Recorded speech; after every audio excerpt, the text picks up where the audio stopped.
Hindi ko kailanman inisip na isang sampal lang sa gitna ng opisina ay may kapangyarihang baguhin ang kapalaran ng napakaraming tao. Ang tanging plano ko lang naman nung araw na iyon ay dumalo sa isang simpleng get-together sa kumpanya ng aking fiancé.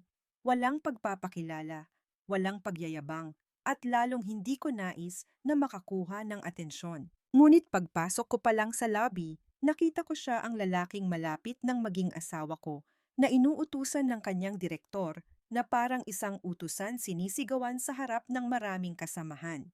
Walang nagsasalita, walang pumapanig, lahat sila ay nakayuko na para bang normal na tanawin na iyon. Sa sandaling iyon, isang bagay ang naintindihan ko, ang pananahimik ay isa ring uri ng kalupitan. At ginawa ko ang isang bagay na kahit ako ay hindi inaasahan.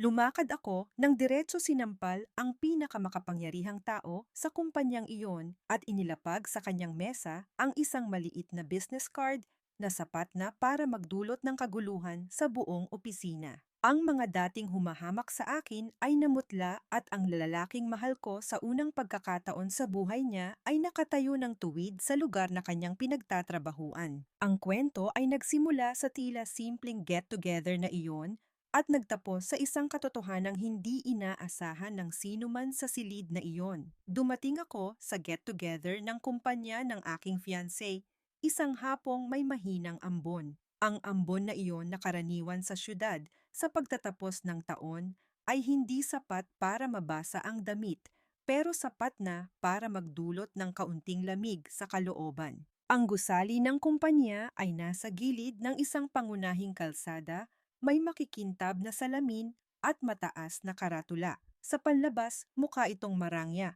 at propesyonal na nagbibigay ng impresyon na ito ay lugar para sa mga matagumpay disente at kagalang-galang na tao.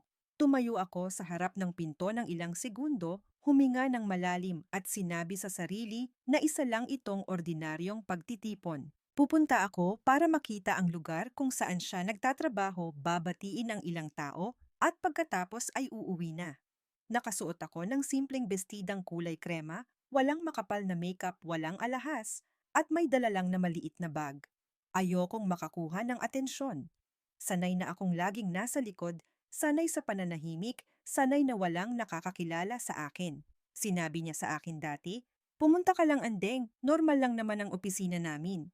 Naniwala ako sa kanya. Ngunit sa sandaling pagtapak ko sa lobby, ang paniniwalang iyon ay nagsimulang maglaho. Sa gitna ng malawak na espasyo, maririnig ang mahinang ugong ng aircon at ang tunog ng mga takong ng mga babaeng empleyado sa marmol na sahig. Nakita ko ang aking fiancé si Miguel na nakatayo sa tabi ng printer, may hawak na makapal na mga papel at may mga butil ng pawis sa noo. Kahit hindi naman mainit ang panahon, medyo gusot ang kanyang polo, nakatabingi ang laylayan, at ang kanyang payat na katawan ay mukhang pagod, malayong malayo sa kumpiyansang ipinapakita niya sa bahay. Tumatakbo siya mula sa isang mesa papunta sa isa pa, nag-aabot ng mga dokumento, nagtitimpla ng kape at laging nakayuko habang tumatanggap ng utos. Ang kanyang mga mata ay laging nag-iingat na parang takot magkamali. Hindi ko pa siya natawag ng isang malakas at makapangyarihang boses ng lalaki ang umalingaw-ngaw. "Miguel, anong klasing pagtatrabaho? Yan ha? Sabi ko, 3 kopya, bakit kulang ng isa?" Ang lalaking nagsalita ay nasa loob ng isang glass conference room na bukas ang pinto.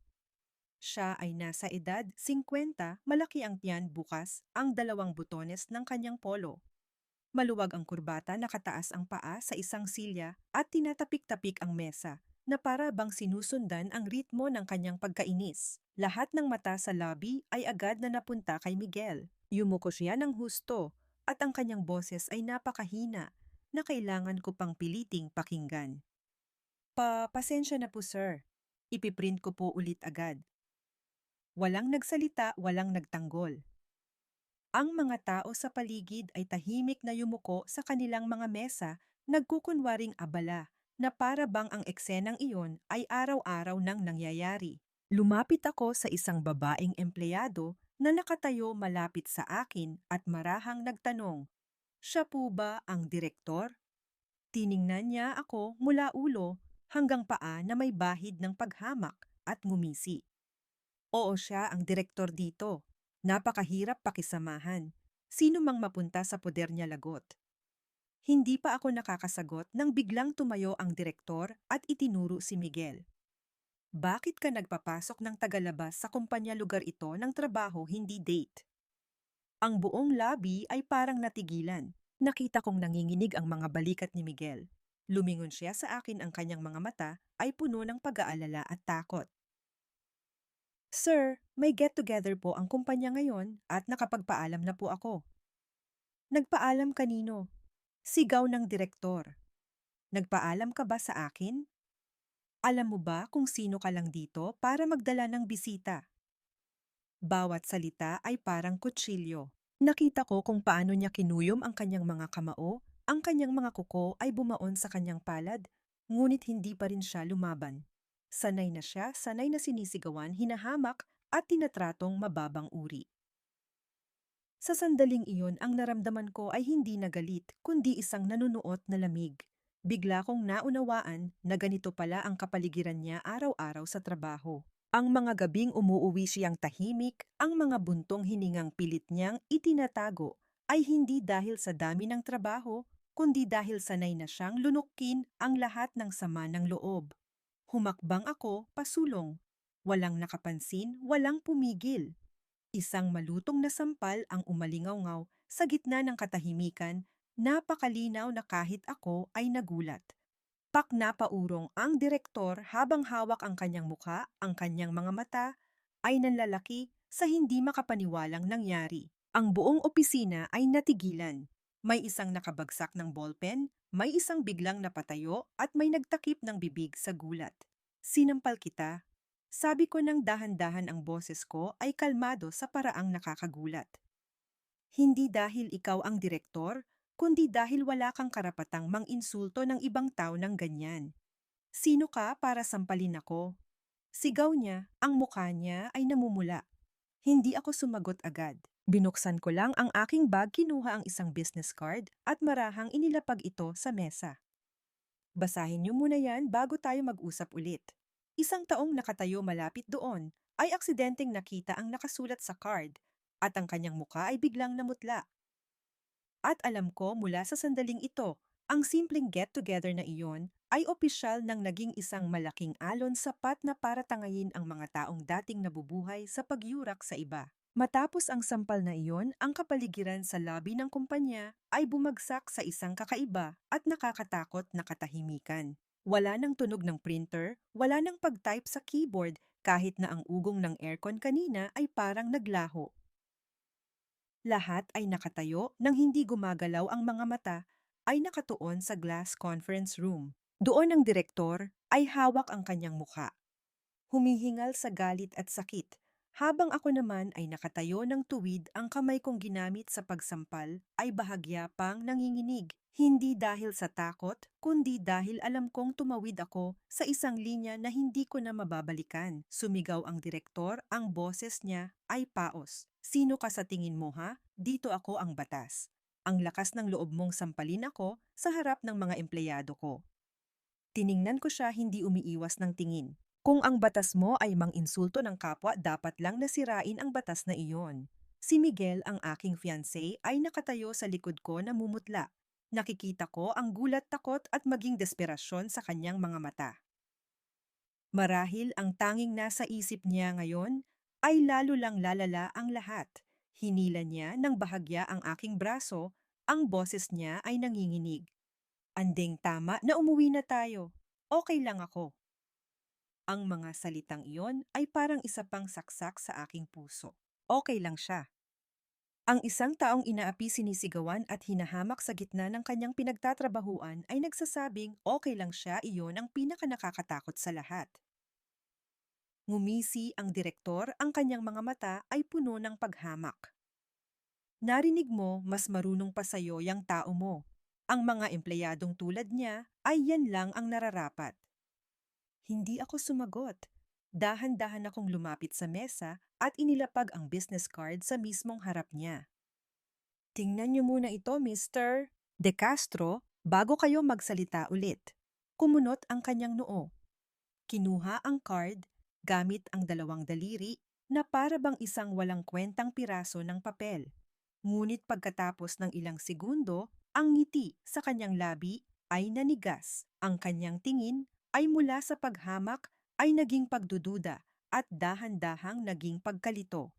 Isang lalaking nakatayo malapit doon ay aksidenteng sumulyap sa card at ang kanyang mukha ay agad na namutla. Nabulol siya. Sir, tingnan niyo po ulit yung pangalan. Ang buong silid ay nagsimulang magbulungan mahina ngunit mabilis. May kumuha ng kanilang telepono para mag-search may tumayo para subukang makita ang nakasulat sa card. Umubo ang direktor, sinusubukang bawiin ang kanyang kahinahunan. Nagkataon lang na magkapangalan. Akala mo matatakot mo ako dyan. Ngumiti ako, isang malamig na ngiti. Ang magkapangalan posible, pero ang magkapareho ng posisyon at business registration number, hindi iyon nagkataon lang. Ang hangin ay muling tumigil. Isang babaeng empleyado mula sa finance department ang nanginginig na bumulong sa kanyang katabi. Nakita ko na ang pangalang yan sa listahan ng mga shareholder. Biglang lumingon ang direktor at sumigaw, manahimik ka. Wala kang karapatang magsalita dito. Ngunit huli na. Ang mga tingin ay nagsimulang magbago, hindi na simpleng kuryosidad, kundi pag-aalala at takot. Ang mga dating nakayuko ngayon ay tumitingin na sa akin ng may pag-iingat at pangamba. Si Miguel na nasa likod ko ay mahigpit na humawak sa manggas ng damit ko. Ang boses niya ay halos isang bulong. Andeng, sino ka ba talaga? Hindi ako lumingon sa kanya. Sinabi ko lang ng mahina, ngunit sapat na para marinig ng direktor.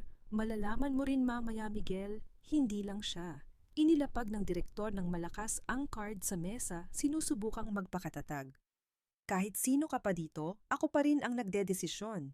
Empleyado ko, may karapatan akong pamahalaan siya. Tumango ako kalmado. Tama, pero ang shareholder ay may karapatang baguhin kung paano mo sila pinamamahalaan.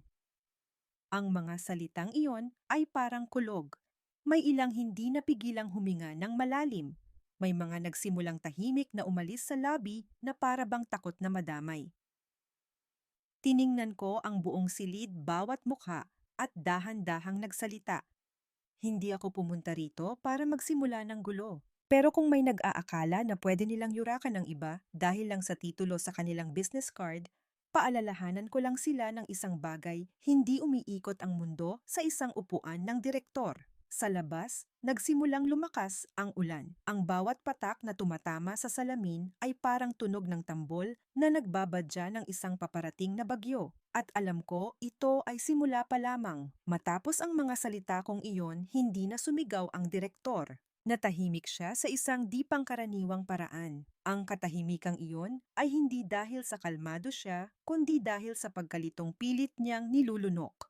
Kitang-kita ko ang bahagyang panginginig ng kanyang kamay na nakapatong sa mesa, ang kanyang matatabang daliri ay walang kamalay-malay na tumatapik na para bang kinakalkula ang dose-dosenang mga senaryo sa kanyang isip, ngunit wala ni isa man ang nagbibigay sa kanya ng katiyakan. Walang sino man sa lobby ng kumpanya ang naglakas loob na magsalita ng malakas. Ngunit ang mga matang dating walang pakialam na dating nakayuko sa mga mesa ay nagsimulang sumulyap sa akin. Tapos sa direktor na para bang naghihintay kung sino ang tunay na may kapangyarihan dito. Umubo ang direktor, inayos ang kanyang kurbata at ang kanyang boses ay mas mahina na kaysa kanina. Ang get-together ngayon ay kanselado muna. Bumalik na kayo sa inyong mga trabaho. Walang gumalaw agad. Kinailangan ng ilang segundo bago sila dahan-dahang bumalik sa kanilang mga mesa. Ngunit alam kong wala nang makakapag-focus pa sa trabaho. Ang tsismis ay nagsimulang kumalat ng mas mabilis kaysa sa anumang internal email. Nakatayo pa rin si Miguel, sa tabi ko naninigas ang buong katawan. Nang unti-unting lumuwag ang lobby, hinila niya ako sa isang sulok. Ang kanyang boses ay puno ng pag-aalala. Andeng, okay ka lang ba sa ginawa mo? Baka lalo nila akong pahirapan. Yan tiningnan ko siya ng matagal. Ito ang unang pagkakataon na nakita ko ang lalaking pakakasalan ko sa kanyang lugar ng trabaho, maliit kimisanay na magpakumbaba para lang mabuhay. Miguel, Sabi ko ng dahan-dahan, kung pahihirapan ka nila, hindi na iyong problema mo lang. Nagtataka siyang tumingin sa akin.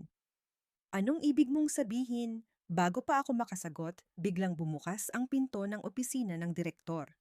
Lumabas ang kanyang sekretarya, halatang tensyonado. Pinapatawag po kayo ni Sir sa loob. Naramdaman ko ang panlalamig ng kamay ni Miguel nang bitawan niya ako. Lumingon siya sa akin, ang kanyang mga mata ay puno ng kaba. Hintayin mo ako dito, ha? Tumango ako. Sige, pumasok ka na, nandito lang ako. Sumara ang pinto ng glass conference room.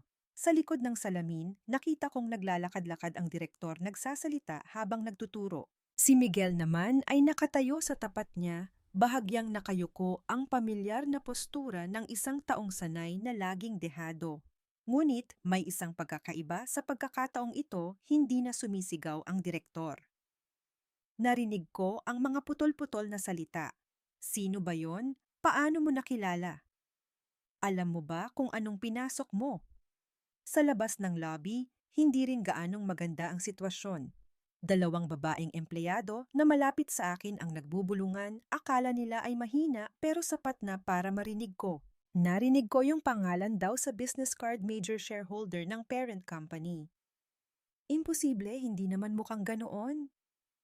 Mukha man o hindi, kanina pa sunod-sunod ang tawag ni Sir sa legal department. Ngumiti ako ng bahagya. Nagsisimula na silang matakot. Wala pang 15 minuto nag-vibrate ang telepono ko. Isang maikling mensahe ang lumitaw sa screen. Nagsimula na ang lahat. Kumalma ka lang. Ibinulsa ko ang telepono na natili sa parehong posisyon na parang isang tagalabas. Ngunit sa totoo lang, alam na alam kong nagsimula nang umikot ang mga unang engranahe. Bumukas ang pinto ng opisina ng direktor. Unang lumabas si Miguel, medyo maputla pa rin pero hindi na tulad ng kanina na puno ng gulat ang mga mata.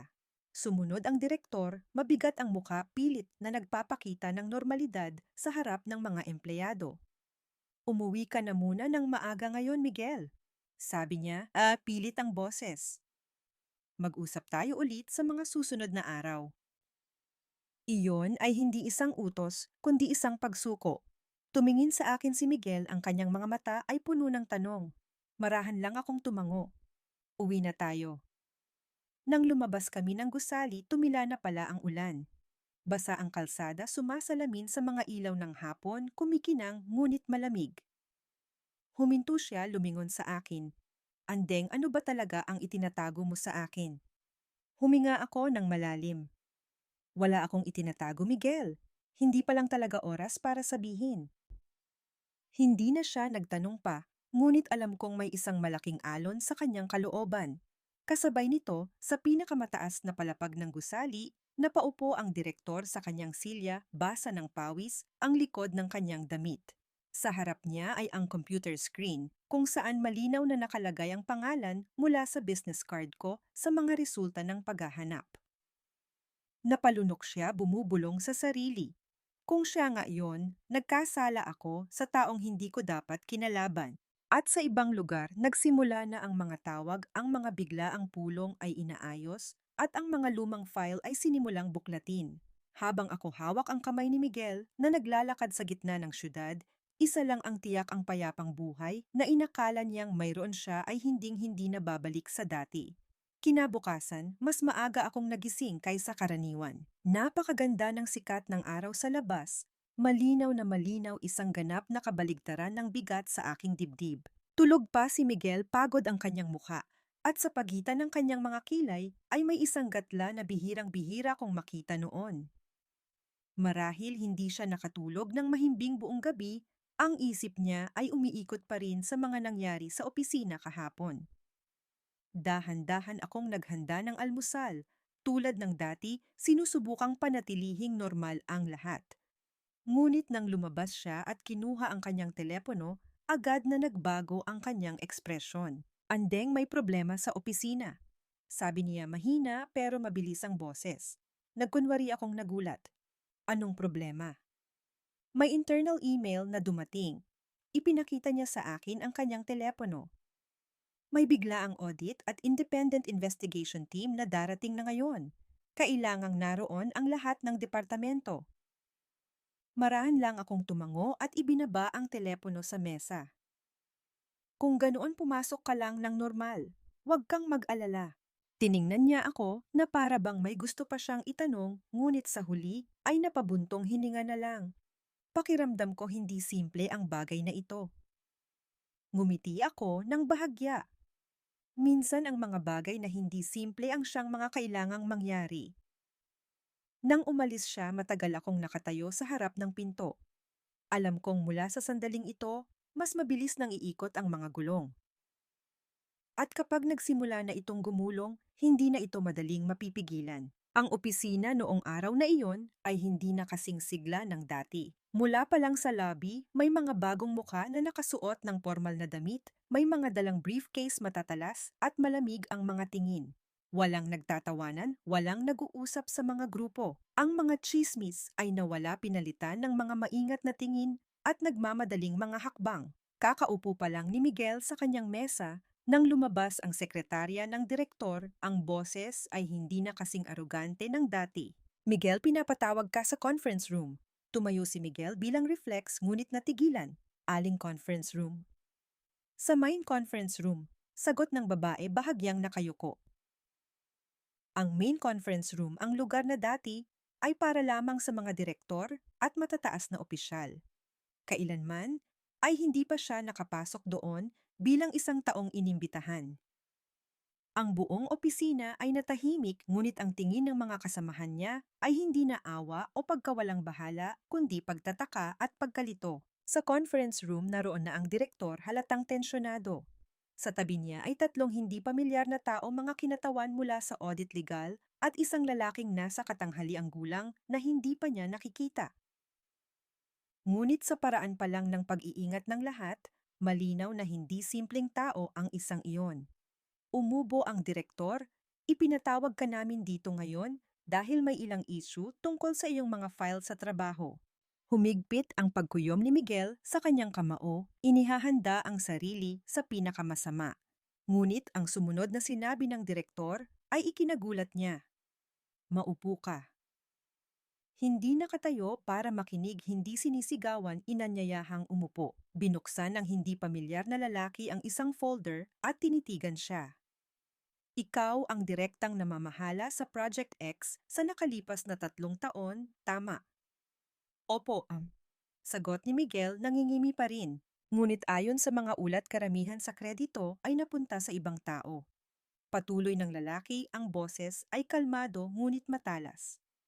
Paano mo ito ipapaliwanag? Binuksan ni Miguel ang kanyang bibig, ngunit isinara rin ito. Ang lahat ng sama ng loob na matagal na niyang kinikimkim ay biglang bumara sa kanyang lalamunan.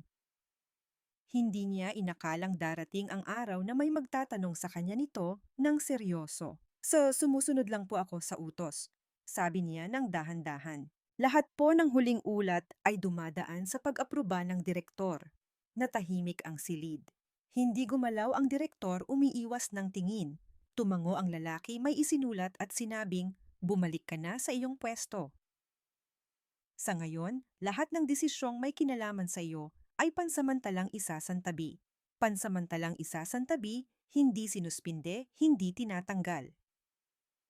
Nang lumabas siya sa conference room, nanginginig pa rin ang kanyang mga binti. Tiningnan siya ng kanyang mga kasamahan ng may ibang mga mata. May isang palihim na nagtanong, anong nangyari? Umiling lang siya. Hindi ko alam. Kasabay nito sa loob ng opisina ng direktor, sumara ang pinto. Napabuntong hininga ang direktor, may mga butil ng pawis sa noo.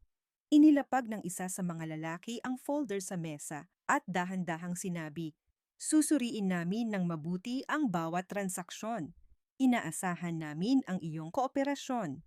Napalunok ang direktor. Alam niyang hindi na ito isang formalidad na audit lamang. Nang hapon na iyon, mas maagang umuwi si Miguel. Umupo siya sa sofa, matagal na natahimik bago lumingon sa akin. Andeng iba ang pakikitungo nila sa akin ngayon. Kumuha ako ng isang basong tubig at inabot sa kanya. Paano naiiba? Sa unang pagkakataon, sabi niya, ang boses ay mababa. Naramdaman kong may nakikinig sa akin. Tiningnan ko siya at bahagyang nanikip ang aking dibdib. Matagal mo nang nararapat yan. Hinawakan niya ng mahigpit ang aking kamay, ang kanyang mga mata ay puno ng pasasalamat at pagdududa. Hindi ka talaga ordinaryong tao, no? Hindi ako sumagot agad. Hinigpitan ko lang ang hawak sa kanyang kamay. Malalaman mo rin, pero hindi ngayon. Sa labas nagsimula ng umilaw ang mga poste sa syudad. Ngunit sa loob ng gusaling iyon, ang mga ilaw sa conference room ay nanatiling bukas buong gabi. At alam ko ang alon na ito ay nagsisimula pa lang tumama sa pampang. Nang gabing iyon, ang aming maliit na bahay ay tahimik sa isang di pangkaraniwang paraan. Nakaupo si Miguel sa hapagkainan, ngunit ang kanin sa kanyang plato ay halos hindi nabawasan. Alam kong ang mga nangyari sa opisina sa buong araw ay mas nakapagod sa kanya kaysa sa anumang overtime na ginawa niya dati. Hindi dahil sa dami ng trabaho kundi dahil sa pakiramdam na sa unang pagkakataon ay nasa gitna siya ng isang unos na lampas sa kanyang pangunawa. Sunod-sunod na nag-vibrate ang kanyang telepono. Isang tawag, dalawa, tapos mga mensahe. Tiningnan niya ang screen, nag-alinlangan ng ilang segundo bago sinagot. Hello, Nay. Hindi ko na kailangang marinig sa loudspeaker para malaman kung ano ang sinasabi sa kabilang linya. Mula nang makilala ko si Miguel, sanay na ako sa mga ganoong tawag, mga paalala, sisi pangungumusta, ngunit laging may kasamang malabong pag-aalala tungkol sa pera, trabaho at posisyon niya sa lipunan. Ngunit iba ngayon. Narinig ko sa mga tao, Miguel. Umaling-ungaw ang boses ng kanyang ina sa telepono, hindi masyadong malakas, ngunit may talas. Totoo bang may malaking audit team na pumunta sa opisina ninyo ngayon? Sumulyap siya sa akin bago mahinang sumagot. Opo, Nay. At narinig ko rin, nag-atubili ang kanyang ina na ipinatawag ka raw sa main conference room. Natigilan si Miguel. Opo, paano niyo po nalaman? Natahimik ang kabilang linya ng ilang segundo bago bumagal ang boses ng kanyang ina, hindi na kasing tigas ng dati. Nabanggit ng kakilala ng tita mo na nagtatrabaho rin doon. Sabi nila magulo raw ang sitwasyon. Opo, sagot ni Miguel, hindi alam kung ano pa ang sasabihin. Napabuntong hininga ang kanyang ina. Sa darating na Sabado't Linggo, umuwi kayo dito. Gusto kong makipag-usap. Pagkatapos ng tawag, napaupo si Miguel. Pakiramdam ko. Sabi niya ng mahina. Mula ngayon, hindi na magiging simple ang lahat. Ipinatong ko ang aking kamay sa kanya. Hindi man simple pero baka maging mas makatarungan. Sa pagtatapos ng linggo, umuwi kami sa bahay ng kanyang mga magulang, isang pamilyar na bahay sa isang maliit na eskinita. Ang mga kapitbahay ay nakaupo pa rin sa labas nagtsitsismisan tulad ng dati.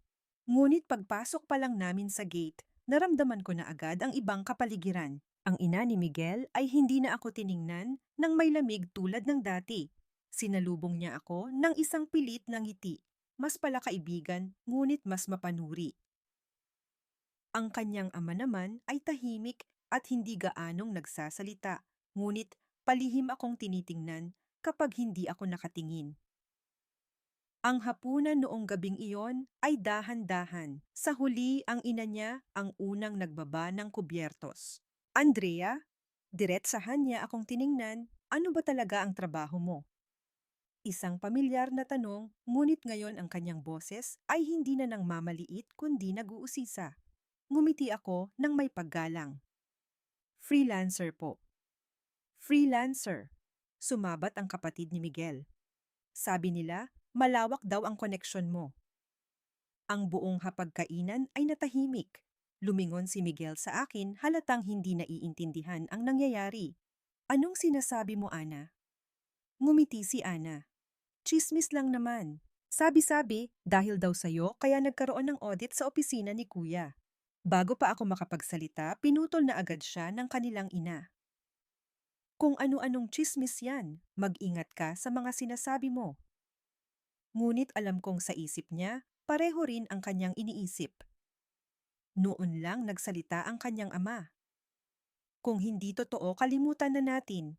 Pero kung totoo, tiningnan niya ako. Dapat siguro ay linawin mo. Magiging isang pamilya na tayo, bakit pa maglilihiman? Tiningnan ko ang bawat isa sa paligid ng mesa.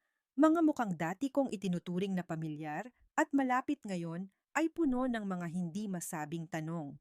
Ibinaba ko ang aking kubyertos, ang boses ko ay kalmado. Hindi ko po intensyong maglihim. May mga bagay lang po na kapag sinabi ng maaga walang maniniwala. Kumunot ang noo ng kanyang ina. Anong ibig mong sabihin?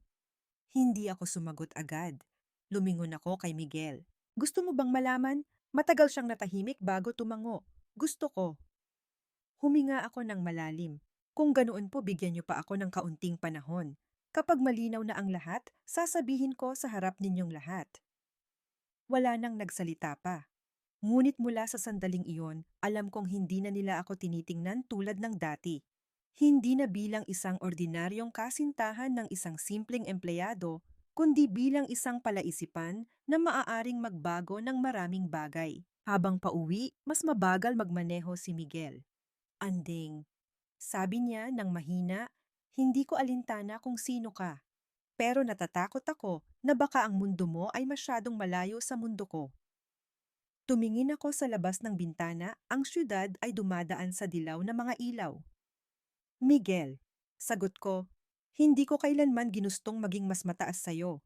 Ang ayoko lang ay makita kang laging nakayuko. Hindi siya nagsalita, ngunit mas humigpit ang hawak niya sa manibela. Sa ibang lugar, nakaupo ang direktor sa kanyang opisina, tinitingnan ang isang maikling mensahe sa kanyang telepono. Nagsisimula nang malaman ng pamilya nila. Napabuntong hininga siya sumandal sa upuan. Kung kakalat pa ito, bulong niya, wala na akong matatakbuhan. At alam ko ang mga araw ng pekeng kapayapaan ay opisyal nang natapos. 3 araw pagkatapos ng hapunan sa bahay ng mga magulang ni Miguel, tumunog ang telepono ko bandang tanghali. Isang hindi pamilyar na numero. Tinitigan ko ang screen ng ilang segundo bago sinagot. Hello, kayo po ba yung babaeng pumunta sa opisina noong nakaraan? Ang boses ng lalaki sa kabilang linya ay pilit na magalang ngunit hindi maitago ang pagkakaba. Ako nga po. Ako po ang assistant ng direktor. Nais po sana kayong makausap ni Sir ng pribado kung may oras po kayo. Ngumiti ako ng bahagya. Mas maaga ang tawag na ito kaysa sa inaasahan ko, ngunit hindi ito katakataka. Sige, sabihin mo ang oras at lugar. Nung pagkatapos ng tawag, ilang minuto akong natahimik. Sa labas ng bintana, tahimik ang pamilyar na kalye na para bang walang anumang alon na namumuo. Ngunit alam ko sa ilalim ng katahimikang iyon, maraming tao ang hindi makatulog. Hapon, pumunta ako sa coffee shop na kanilang sinabi. Hindi ito isang marangyang lugar, kundi isang tahimik at pribadong espasyo kung saan walang makakapansin. Pagpasok ko, nakaupo na ang direktor sa pinakasulok. Bigla siyang napatayo nang makita ako. Ang kanyang kilos ay ibang-iba sa taong minsang nagturo at sumigaw sa gitna ng opisina. Salamat sa pagdating mo. Sabi niya, ang boses ay mas mababa at mas malambing. Umupo ako, walang paligoy-ligoy. Kung ano man ang gusto ninyong sabihin, sabihin nyo na. Wala akong maraming oras. Umubo siya ng bahagya tumingin sa paligid na parang takot na may makarinig bago dahan-dahang nagsalita. Noong araw na iyon, mainit lang ang ulo ko. Kung may nasabi man akong hindi maganda sana, ay palampasin mo na.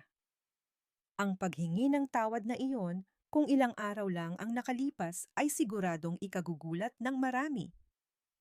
Ngunit para sa akin, isa lang ang kinumpirma nito, natatakot siya. Hindi ako pumunta rito para makinig sa paghingi ng tawad. Sagot ko. Hindi lang naman siguro iyan ang dahilan kung bakit ninyo ako ipinatawag. Tumango siya magkakrus ang mga kamay. Alam kong hindi ka simpleng tao at alam kong hindi nagkataon lang ang mga nangyayari sa kumpanya. Hindi ko itinanggi, hindi rin kinumpirma. Nagpatuloy siya mas lalong hininaan ang boses. Ang empleyadong si Miguel, fiancé mo siya, tama. Tinitigan ko siya sa mata. Tama. May kakayahan siyang empleyado. Sabi niya, unang beses kong narinig na inamin niya ito. Masyado lang siguro akong naging mahigpit sa kanya noon. Napangisi ako.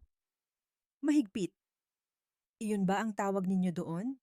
Natahimik siya. Pagkatapos ay may kinuha siyang isang folder mula sa kanyang briefcase at marahang itinulak papalapit sa akin. Ito ay isang proposal para sa promotion salary increase at project transfer. Ako mismo ang magsusubaybay. Hindi ko ginalaw ang folder.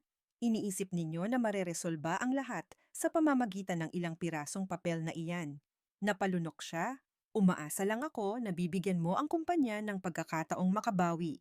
Sumandal ako, pasulong ang boses ko ay kalmado ngunit malamig. Pagkakataong makabawi o pagkakataon para manatili ka sa iyong posisyon. Naging mabigat ang hangin sa pagitan namin. Sa huli, napabuntong hininga siya. Hindi ko itatanggi na may mga bagay sa nakaraan na hindi malinis. Pero kung bubuklatin ang lahat, maraming tao ang madadamay.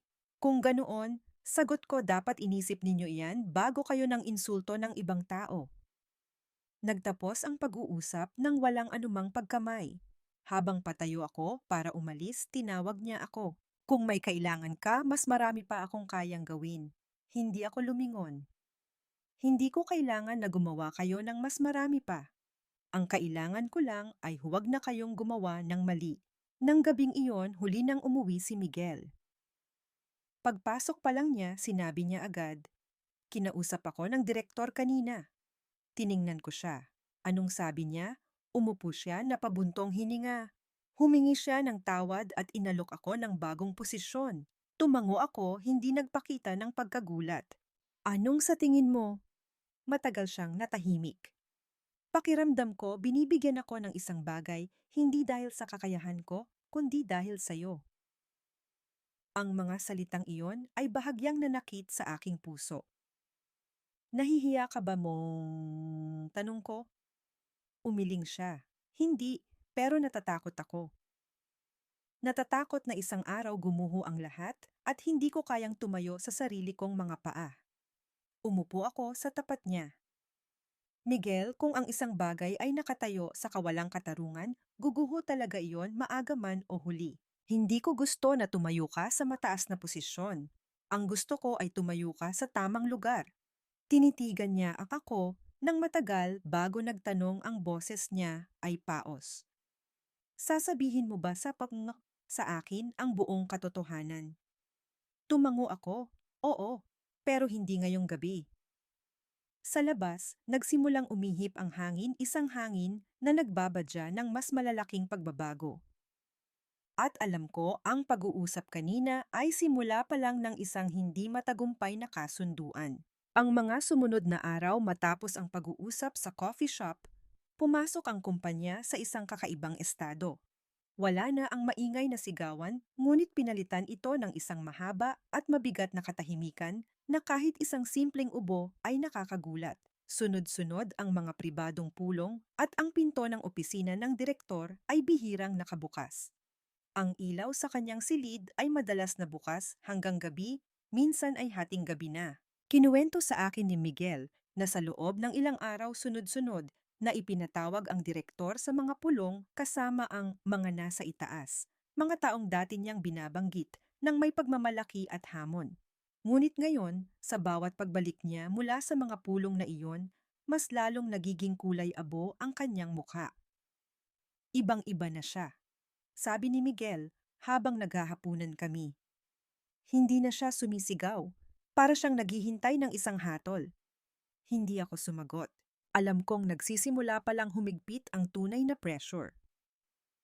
Isang hapon, ipinatawag si Miguel sa HR para kumpletuhin ang ilang personnel files.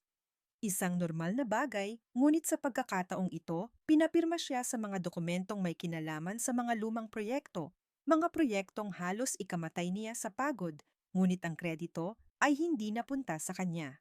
Habang naghihintay na ma-print ang mga dokumento aksidente, siyang napatayo malapit sa isang maliit na meeting room sa dulo ng pasilyo. Bahagyang nakabukas ang pinto at ang aksidenteng iyon ang nagpabago sa maraming bagay.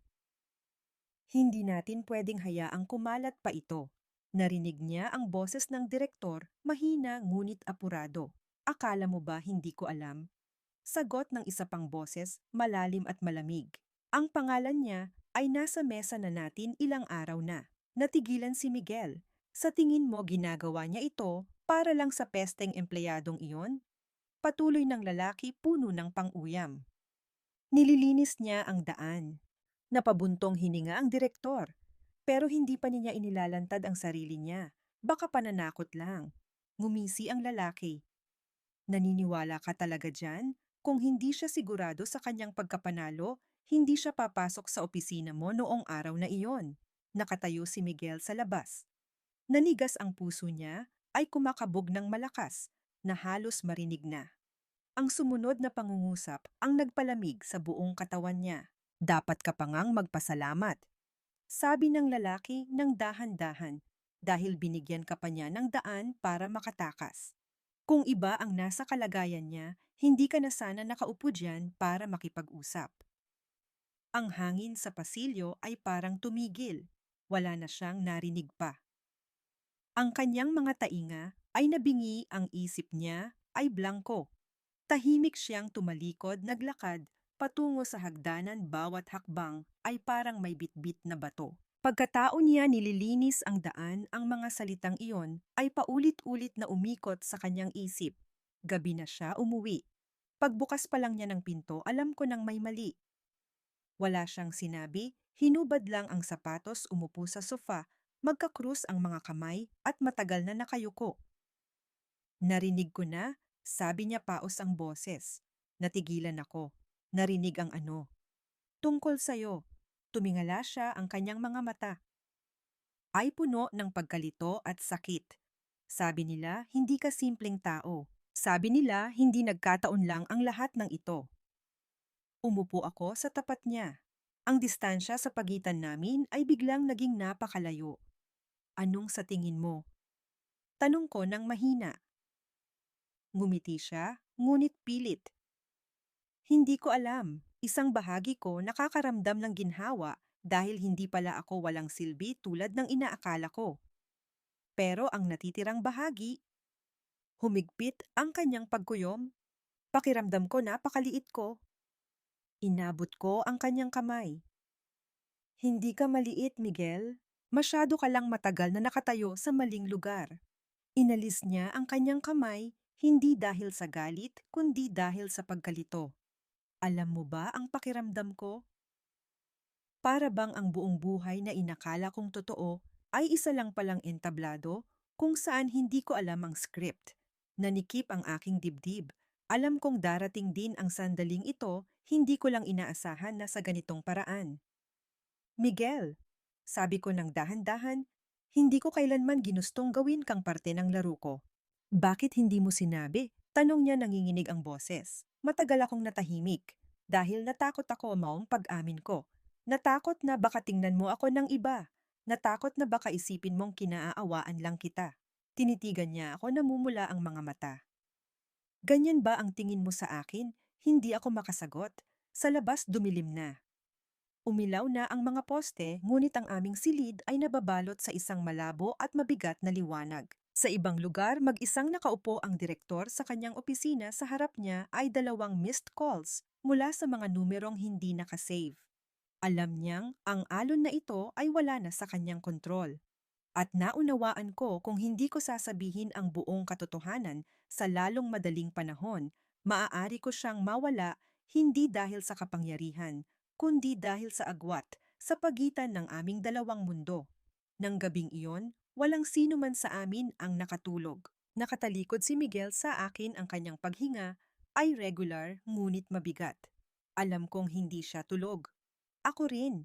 Ang pamilyar na kisame ay biglang naging estranghero na, para bang isang kurap lang ang lahat sa pagitan namin ay hindi na magiging buo tulad ng dati. Lagi kong iniisip na makokontrol ko ang oras ng pagsasabi ng katotohanan, na kailangan ko lang maghintay ng kaunti pa kapag sapat ng malinaw ang lahat, sapat ng ligtas, maiintindihan ng lahat. Ngunit nakalimutan ko ang isang bagay, hindi naghihintay ang katotohanan na maging handa ang mga tao. Bago mag-umaga, nag-vibrate ang telepono ni Miguel. Agad siyang napabangon. Hello, Nay. Ilang salita lang ang narinig niya at namutla ang kanyang mukha. Papunta na ako dyan. Lumingon siya sa akin, nagmamadali ang boses. Nasa ospital si tatay. Ang ospital sa madaling araw ay puno ng tao-amoy ng disinfectant, nagmamadaling mga yapak at paulit-ulit na pagtawag sa mga pangalan ng pasyente. Nakahiga ang ama ni Miguel sa kama maputla may dextrose at nakapikit. Ang kanyang ina ay nakaupo sa tabi, namumula ang mga mata habang ang kanyang kapatid ay nakasandal sa pader balisa. Bigla ang pagtaas ng blood pressure. Sabi ng doktor, mabuti na lang at nadala agad. Nakatayo si Miguel, naninigas kuyom ang mga kamao. Kagagaling lang, Ningtay. Lumingon ang kanyang ina sa akin, ang tingin niya ay hindi na mapanuri o nagdududa, kundi isang halo ng pag-aalala at paninisi. Andrea, sabi niya, nanginginig ang boses. Ilang araw nang malalim ang iniisip ng tatay mo. Palaging may naririnig sa mga tao. Naiintindihan ko ang mga tsismis, ang mga bulungan, ang mga tanong na walang naglakas loob na itanong ng diretso. Biglang nagsalita ang kapatid ni Miguel. Ate, sino ka ba talaga at nagkandagulo-gulo ang pamilya namin ng dahil sayo? Ang tanong na iyon ay bumagsak sa silid na parang isang mabigat na bato. Biglang lumingon si Miguel sa kanyang kapatid. Ana, manahimik ka. Pagkatapos ay lumingon siya sa akin. Sa pagkakataong ito, ang kanyang mga mata ay hindi na naguguluhan kundi pagod na lang. Andeng, sabi niya ng dahan-dahan, kung hindi mo sasabihin ngayon, baka wala nang susunod na pagkakataon. Tiningnan ko ang lalaking nakahiga sa kama, ang inang pilit na pinipigilan ang luha, at si Miguel, ang lalaking mahal ko na nakatayo sa pagitan ng kanyang pamilya at sa akin. Alam kong hindi na ako pwedeng umiwas. Lumabas kami sa pasilyo ng ospital. Malamig ang puting ilaw. Huminga ako ng malalim. Naaalala mo ba yung business card? Tanong ko, tumango siya. Ang pangalan doon, akin yon. Hindi nagkataon lang. Hindi siya nagsalita, ngunit naramdaman kong nanigas ang kanyang katawan. Ang pamilya ko ay may kamalaking share sa parent company, kung saan kabilang ang kumpanya ninyo. Patuloy ko. Ang mga audit na nangyari ay hindi dahil sa galit ko, kundi dahil may mga katiwalian na matagal nang nandoon. Matagal niya akong tinitigan. Kung ganoon, bakit ka lumapit sa akin? Ang kanyang boses ay halos pighati. Lumapit ako sa kanya. Dahil ikaw lang ang nag-iisang tao doon, na trinato ako bilang isang normal na tao noong hindi mo pa alam kung sino ako. Ngumiti siya ng mapait. Alam mo ba ang pakiramdam ko ngayon? Nagpapasalamat, pero pakiramdam ko ay tagalabas ako sa sarili kong buhay. Tumango ako. Alam ko, at iyon ang dahilan kung bakit ayokong madamay ka rito. Pero nadamay na ako, sabi niya. Mula pa noong araw na pumasok ka sa opisina. Natahimik ako. Sa malayo nakatayo ang kanyang ina, pinagmamasdan kami. Ang tingin niya ay hindi na matalim kundi naguguluhan. Marahil ay tinatanong niya sa sarili kung nasaan nga ba talaga nakatayo ang babaeng dati niyang hinahamak. Naunang bumalik si Miguel sa silid, iniwan akong mag-isa. Sumandal ako sa pader, pagod na pagod. Alam kong ang pagsasabi ng katotohanan ay hindi agad-agad na magpapabuti sa lahat. Gagawin lang nitong mas totoo ang lahat. Pagbalik ko, gising na ang kanyang ama. Tiningnan niya ako, mahina ngunit malinaw ang mga mata. Ikaw, sabi niya ng dahan-dahan, ikaw ang dahilan kung bakit natutong tumayo ng tuwid ang anak ko, hindi ba? Natigilan ako. Tiningnan ni Miguel ang kanyang ama, tapos ako. Hindi kita sinisisi, patuloy ng matanda. Pero mula ngayon, hindi na magiging kasing tahimik ng dati ang pamilyang ito. Yumuko ako. Pasensya na po. Umiling siya. Hindi. Marahil ang katahimikang iyon ay isang ilusyon lang. Nang hapon na iyon, pag-alis namin sa ospital, hinawakan ni Miguel ang aking kamay ng mahigpit. Andeng. Sabi niya, kailangan ko ng panahon. Hindi para lumayo sa'yo, kundi para maintindihan kung saan ako nakatayo sa mundo mo. Tumango ako. Maghihintay ako. Sa ibang lugar, nakatanggap ng bagong tawag ang direktor. Pagkababa ng telepono, matagal siyang natahimik bago napabuntong hininga. Hindi lang pala siya simpleng piyesa. At naunawaan ko, mula sa sandaling ito, ang kwento ay hindi na tungkol sa isang personal na lihim, kundi isang pagpili sa pagitan ng kapangyarihan, pag-ibig at dignidad. Pagkatapos ng araw na iyon sa ospital, halos ganap na nagbago si Miguel. Hindi ito isang maingay o biglaang pagbabago, kundi isang tahimik na paglipat tulad ng isang taong matagal nang nakayuko na ngayon ay natututong tumayo ng tuwid ng walang tulong. Pumapasok pa rin siya sa trabaho sa tamang oras, suot pa rin ang kanyang lumang polo, siya pa rin ang Miguel ng dati. Ngunit ang kanyang mga mata ay iba na. Hindi na umiiwas, hindi na nagtitiis. Kinuwento niya sa akin na sa unang pagkakataon sa isang project meeting, nang may sumubok na angkinin ang isang bahagi ng trabahong siya ang gumawa, nagsalita siya. Hindi pa sigaw, hindi mataray. Isang malinaw na pangungusap lang, ako ang responsable sa bahaging iyan mula sa simula. Hayaan ninyong ako ang magpaliwanag. Natahimik ang conference room ng ilang segundo, hindi dahil sa gulat, kundi dahil hindi sila sanay na nagsasalita siya ng ganoon. Matagal siyang tiningnan ng direktor bago tumango, isang tango hindi ng kapangyarihan, kundi ng isang taong nag-iisip. Nang ikwento niya ito, hindi ko tinanong kung natakot siya dahil alam kong sapat na ang kanyang takot noon. Ang pamilya ni Miguel ay nagbago rin, ngunit mas dahan-dahan. Ang kanyang ina ay hindi na nagtatanong kung ano ang trabaho ko, kung sino ang mga kakilala ko o kung sino talaga ako. Ang mga tanong niya ay naging iba. Kumusta na ang tatay mo? Kumakain ba kayo ng maayos? Hindi ka ba napapagod sa trabaho? Ang mga tanong na iyon ay hindi pa ganap na malapit, ngunit wala na ang dating distansya. Para sa kanya iyon ay isang malaking hakbang na. Isang hapon, habang kami lang dalawa ng kanyang ina sa kusina, bigla siyang nagsalita. Siguradong pressured ka rin. Natigilan ako. Ang pamilyang ito, patuloy niya habang nagluluto. Sanay lang sa tahimik na buhay. Ngayon, bigla na lang kaming napunta sa sitwasyong pinag-uusapan ng mga tao. Hindi kami sanay. Tumango ako. Naiintindihan ko po. Natahimik siya sandali bago nagpatuloy, mas mahina ang boses.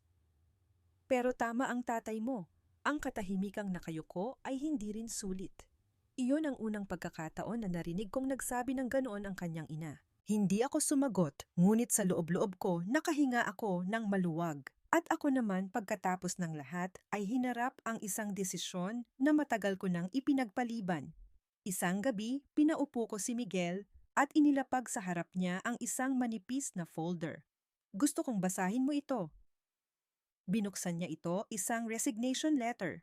Ang pangalan ko ay nakapirma sa ibaba. Tumingala siya, gulat. Nag-resign ka. Tumango ako.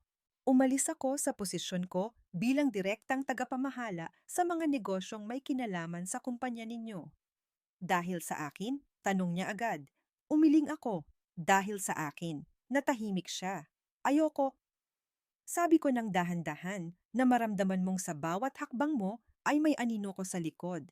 Gusto kong makatayo ka sa sarili mong mga paa, mayroon man ako o wala.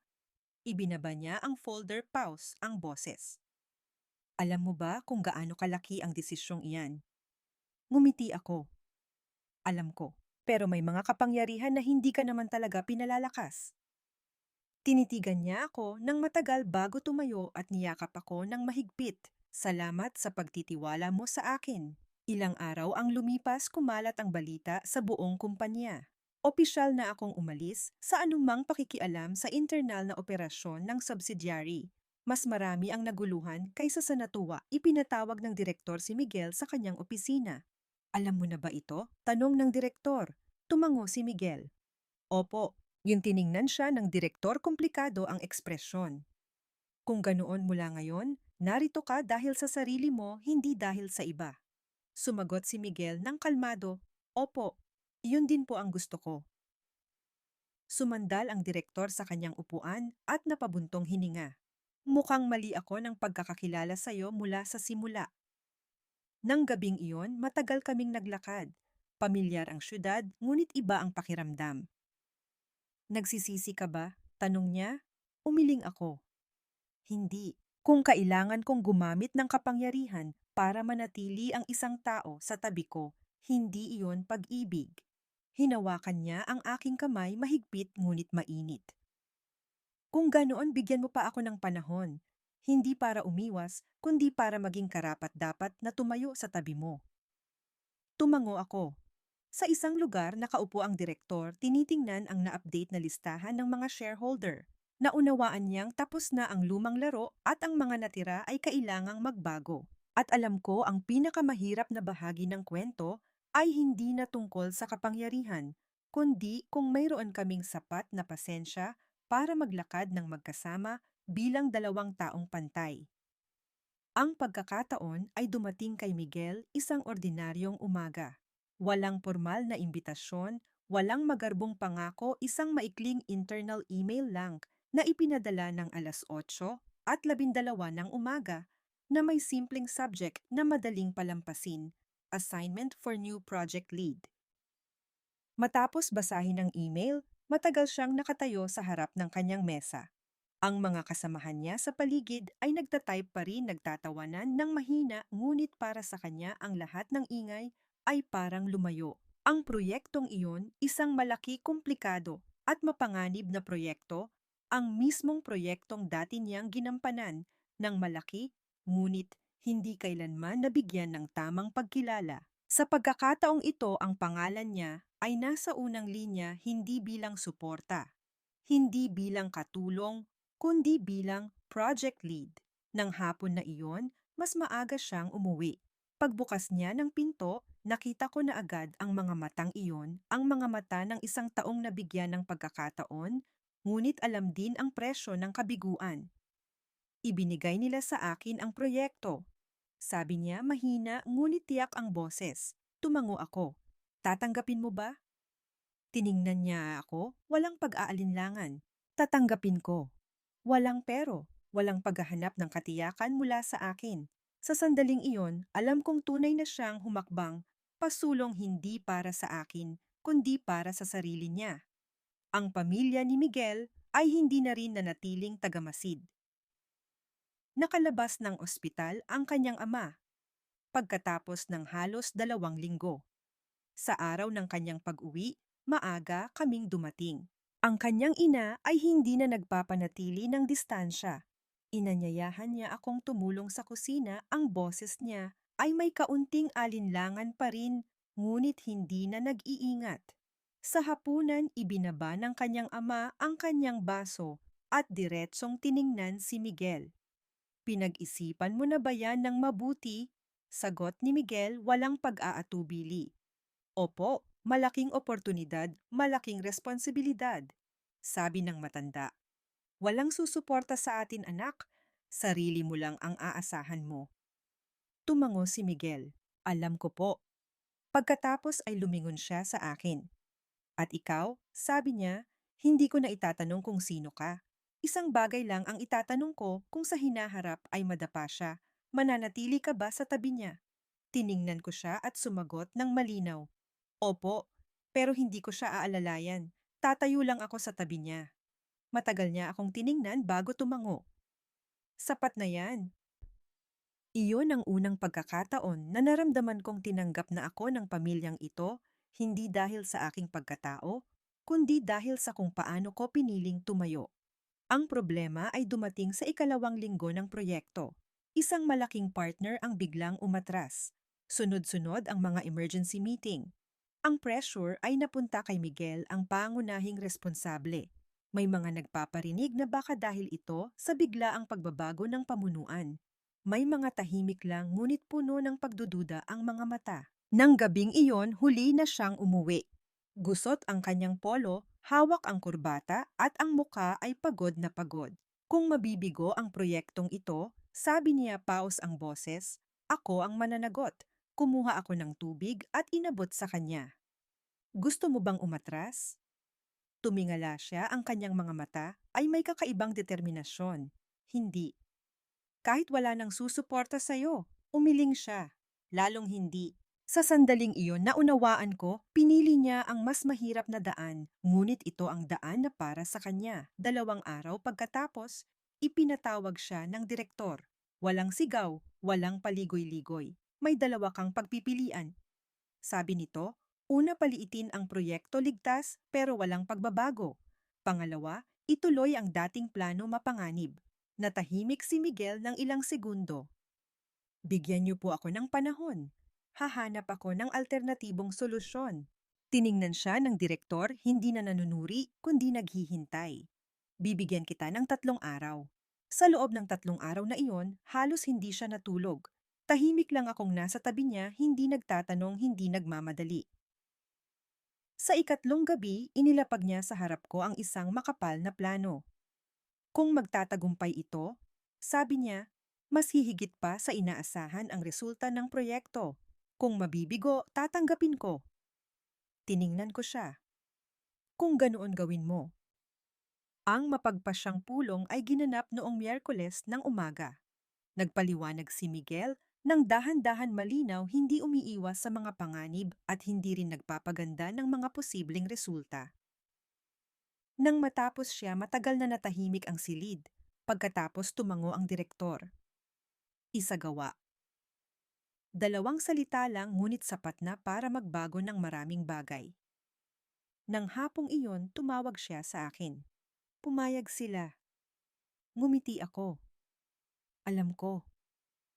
Nagulat ka ba? Tanong niya. Hindi. Sagot ko. Dahil hindi ka na ang taong naghihintay na kilalanin. Ikaw na ang taong nagbibigay dahilan sa iba para magdesisyon. Nang gabing iyon, matagal kaming magkatabi, hindi gaanong nagsasalita, magkahawak lang ang kamay. Andeng, sabi niya, hindi ko alam kung ano ang mangyayari sa hinaharap. Pero ngayon, gusto kitang alukin ng kasal ulit, hindi bilang isang taong kailangang protektahan, kundi bilang isang taong handang sumabay sa'yo.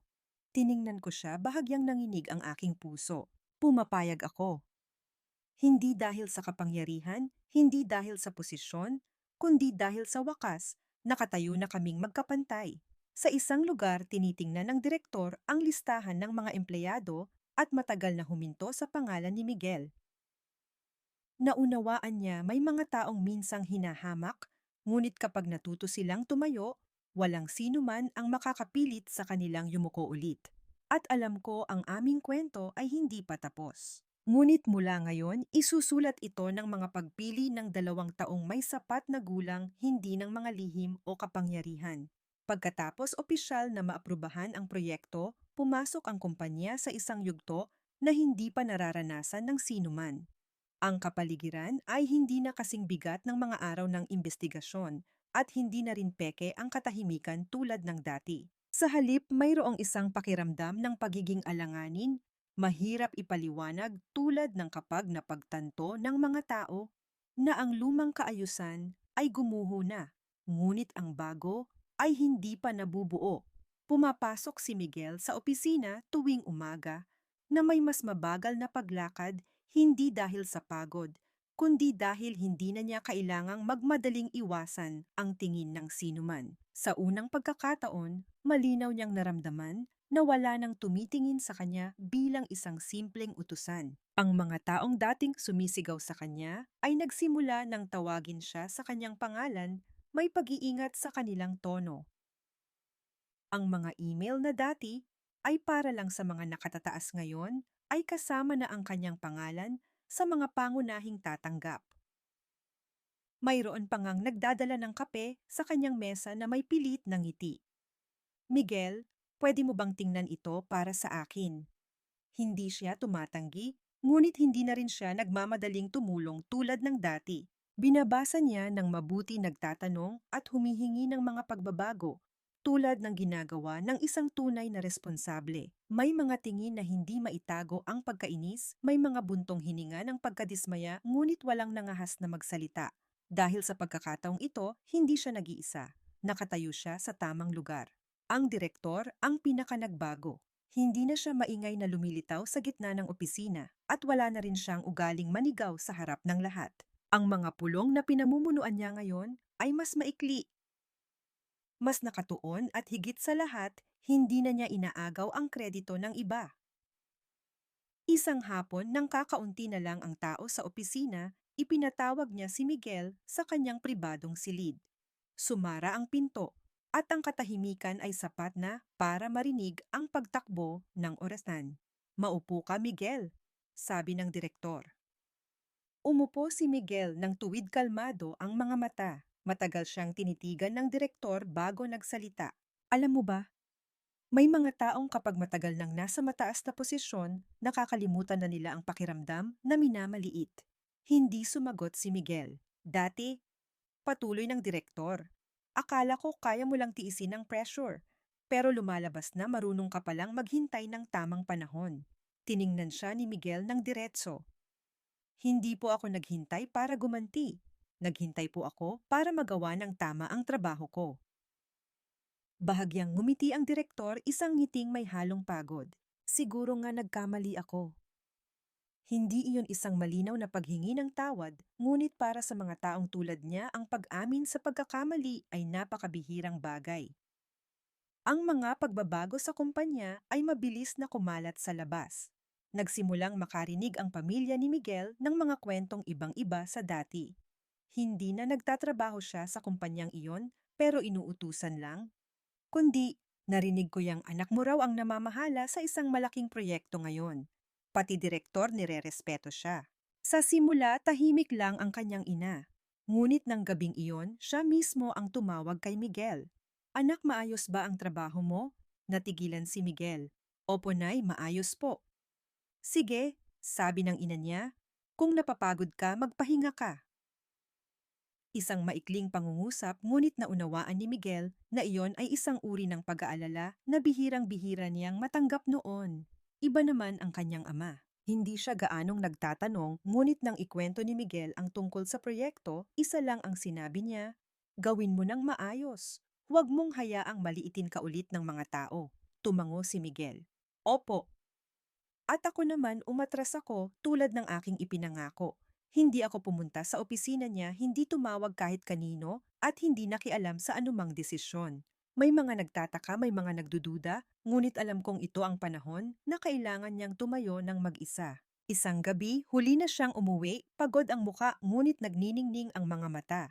Nakipagdebate ako sa management. Sabi niya paos, ngunit tiyak ang boses. At tanong ko, hindi sila sumang-ayon sa lahat, pero nakinig sila. Umupo siya sa tabi ko, hinawakan ang aking kamay ng mahigpit.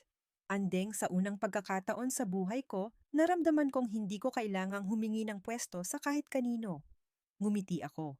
Dahil karapat-dapat ka. Tinitigan niya ako ng matagal. Kung hindi ka pumasok sa opisina noong araw na iyon, siguro matagal na akong nag-resign. Umiling ako. Kung hindi ka sapat na magaling at matyaga noong araw na iyon, kahit ilang beses pa akong pumasok, walang mangyayari. Natahimik kami, ngunit ito ay isang magaan na katahimikan. Sa ibang sulok ng syudad, mag-isang nakaupo ang direktor sa kanyang opisina, tinitingnan muli ang listahan ng mga empleyado. Huminto siya sa pangalan ni Miguel ng matagal. May mga tao, bulong niya, na kapag masyado mong dinidiin, doon lang nila malalaman kung gaano sila kalakas. Ang pag-uusap ng dalawang pamilya ay napagdesisyonan isang ordinaryong hapon. Hindi ito isang espesyal na araw o okasyon. Isang maikling pangungusap lang ang sinabi ng ina ni Miguel sa telepono. Sa darating na Sabado't Linggo, kung libre ang pamilya ninyo, pumunta kayo rito para sa isang simpleng salo-salo. Walang dagdag na paliwanag, walang paligoy-ligoy. Ngunit naiintindihan ko para masabi ang mga salitang iyon, matagal niya itong pinag-isipan. Dumating ang mga magulang ko, nang mas maaga hindi nakapurmal, walang magarbong regalo, isang simpleng basket lang ng prutas at ilang pagkaing galing sa probinsya na si inay mismo ang nagluto. Pabulong na sinabi sa akin ni Itay habang papunta kami, anak, maging simple lang tayo. Hindi natin kailangang patunayan ang anumang bagay. Tumango ako. Opo, ang bahay ni na Miguel ay ganoon pa rin pamilyar, hindi malaki. Hindi marangya, ngunit malinis. Ang kaibahan lang ay ang kapaligiran. Wala na ang pakiramdam ng pag-uusisa, wala na ang pilit na katahimikan. Sa halip, mayroong isang maingat na katahimikan ng mga taong sinusubukang tratuhin ang isa't isa ng may tunay na respeto. Ang ina ni Miguel ang nagbukas ng pinto. Tiningnan niya ang aking mga magulang na tigilan ng isang segundo bago ngumiti. Tuloy po kayo. Tatlong salita lang ngunit para sa akin iyon ay isang napakalaking hakbang. Ang hapunan ay inihain simple ngunit sapat. Ang ama ni Miguel ang unang nagtaas ng baso. Ngayon nagkita ang ating mga pamilya. Hindi na ako magpapaligoy-ligoy pa. Ang hiling ko lang ay maging maayos ang pagsasama ng dalawang bata. Tumango ang aking ama. Sa pagsasama ng mag-asawa, ang pinakamahalaga ay ang hindi pagmamaliit sa isa't isa. Ang mga salitang iyon ay nagpatahimik sa buong mesa. Yumuko ang ina ni Miguel para magsandok ng pagkain at dahan-dahang nagsalita. Sa totoo lang dati, inisip ko na hindi bagay si Andrea sa pamilyang ito. Hinigpitan ko ang hawak sa kamay ni Miguel sa ilalim ng mesa. Hindi niya pinigilan ang kanyang ina. Hindi dahil hindi siya mabuti. Patuloy nito, kundi dahil natakot ako. Natakot na baka masyado siyang mataas at ang anak ko ay masyadong mababa. Tiningnan siya ng aking ama, kalmado ang mga mata. Ang pagiging mataas o mababa ay hindi mahalaga. Ang mahalaga ay kung kaya nilang magtinginan ng diretso sa mata kapag magkatabi sila. Natahimik ang ina ni Miguel. Maya-maya lumingon siya sa akin. Siguradong marami ka ring naramdamang samo ng loob. Ngumiti ako. Opo, pero hindi po ako naninisi. Napabuntong hininga siya. May mga taong buong buhay na nasanay na tingnan ng iba base sa kanilang posisyon. Kapag nakakilala sila ng taong hindi nananatili sa lugar na inaakala nila, doon sila naguguluhan. Wala nang nagsalita pa. Ngunit alam ko ang mga salitang iyon ay hindi para magdahilan, kundi para umamin. Pagkatapos ng hapunan, ang dalawang ama ay nag-usap sa labas hindi tungkol sa trabaho o posisyon, kundi tungkol sa mga anak, sa hirap ng buhay at sa mga pagkakataong kailangan nilang lunukin ang pride para mapanatiling payapa ang pamilya. Nasa kusina ako kasama ang ina ni Miguel. Dahan-dahan siyang naghugas ng pinggan at biglang nagsalita. Alam mo ba? Noong sinabi niyang gusto kanyang pakasalan, nag-alala talaga ako. Tumango ako. Hindi dahil sa mahirap ka o mayaman. Bumaba ang kanyang boses. Kundi dahil natakot ako na baka habang buhay na lang siyang nasa likod ng iba. Lumingon ako sa kanya. Hindi ko po kailanman ginustong mapunta siya sa likod ko. Itinigil niya ang paghuhugas at lumingon sa akin. Ngayon naniniwala na ako.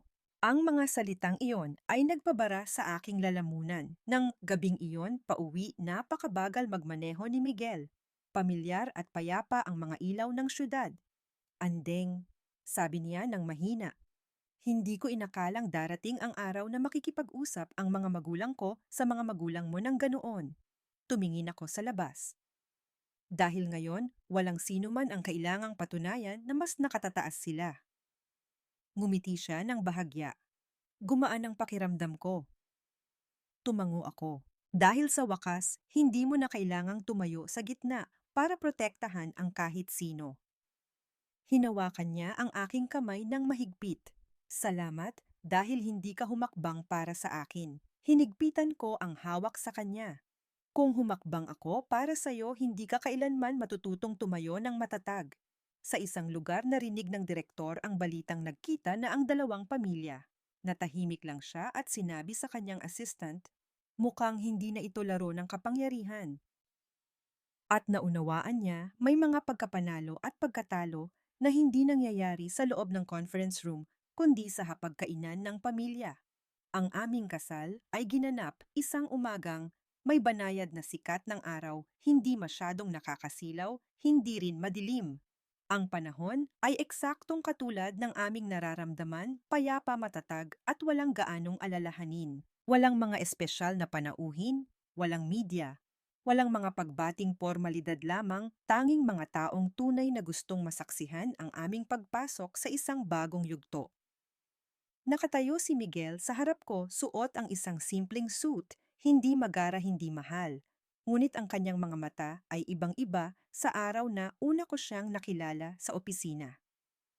Wala nang pag-aalinlangan, wala nang pagkamaliit, at hindi na kailangang patunayan ang anumang bagay kanino man. Nang hawakan niya ang aking kamay, Alam kong hindi na ito ang hawak ng isang taong takot na maiwan, kundi ang hawak ng isang taong natutong tumayo sa sarili niyang mga paa. Sa seremonya, hindi siya nagsalita ng marami. Hindi ko ipapangako na gagawin kong madali ang buhay mo. Sabi niya ng dahan-dahan sapat lang para ako ang makarinig. Pero ipinapangako ko kung may mga pagsubok, hindi kita hahayaang harapin iyon ng mag-isa sa unahan. Ngumiti ako. Hindi ko kailangan ng tagapagtanggol. Ang kailangan ko lang ay isang taong hindi tatalikod. Matagal kaming nagtinginan, walang nagmamadali dahil sa pagkakataong ito, walang nakatataas at walang nasa likod. Pagkatapos ng kasal, mabilis na bumalik sa normal ang buhay. Pumapasok pa rin siya araw-araw, may mga pulong, may pressure, at may mga pagkakataong pagod na gusto na lang manahimik. Ngunit ang kaibahan, hindi na niya dala ang mentalidad ng isang taong humihingi ng pahintulot para mabuhay. Nagtatrabaho siya bilang isang taong alam kung nasaan siya at bakit siya nandoon. Ang proyektong pinamumunuan niya ay unti-unting naging matatag. Hindi lahat ay naging madali, ngunit bawat desisyon ay malinaw na naitala. Kapag may pagkakamali, inaako niya ang responsibilidad. Kapag may tagumpay, hindi niya itinatanggi ang kredito. Ang direktor ay hindi na siya tinatawag sa tonong naguutos. Simpleng, Miguel, pakitingnan mo naman ito na lang. Hindi malapit, hindi malayo, ngunit sapat na ang respeto. Minsan, sa loob ng elevator, may sinabi ang direktor ng napakahina. Mas madali pala panatilihin ang magagaling na tao gamit ang katarungan. Hindi sumagot si Miguel, ngunit alam kong ang mga salitang iyon ay isang huling pag-amin. Ang pamilya ni Miguel ay nagbago rin ng tahimik. Ang kanyang ina ay hindi na nagtatanong tungkol sa trabaho o koneksyon ko. Ang mga tanong na lang niya ay pang-araw-araw. Kumakain ba kayo ng maayos? Mag-ingat sa pag-uwi kung gabi na. Ang kanyang ama naman, bagamat hindi pa rin gaanong nagsasalita, sa tuwing umuuwi si Miguel ay laging nagtatanong, "Kumusta ang trabaho? Hindi ka ba napapagod?" Hindi para ipagyabang, kundi para lang matiyak na nabubuhay ang kanyang anak ayon sa kanyang pinili. Minsan, habang kami lang ng kanyang ina sa kusina, bumulong siya, "Mabuti na lang at hindi ka tumalikod noon." Habang naguhugas ako ng pinggan, ngumiti ako. Mabuti na lang po, at nagkasundo ang lahat na umupo at mag-usap. Tumango siya. Minsan ang tao isang aral lang ang kailangan matutunan sa buong buhay, huwag maliitin ang kapwa. At ako, ipinagpatuloy ko ang sarili kong landas, mas tahimik kaysa dati.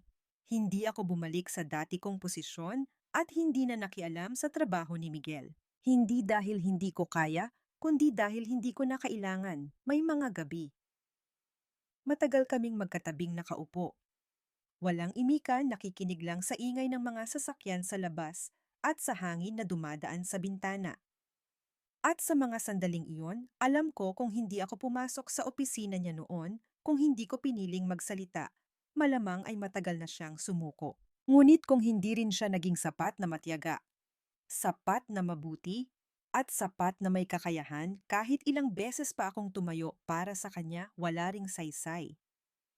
Ang aming kwento ay hindi nagtapos sa pagbagsak ng isang direktor o sa palakpakan ng karamihan. Nagtapos ito sa isang napakaliit na bagay na tutunan ng bawat isa kung paano tumayo sa kanilang tamang lugar. Ang dating na kayuko ay natutong tumingala. Ang dating nasa itaas ay natutong tumingin sa ibaba ng tama. At ang dating nasa likod ay natutong umatras para hayaan ang taong mahal niya na humakbang pasulong. Ang aral na natutunan, huwag manahimik sa harap ng kawalang katarungan. Dahil ang pananahimik ay maaari ring makasakit sa iba. Hindi ang kapangyarihan ang nakakatakot, kundi ang pagmamaliit.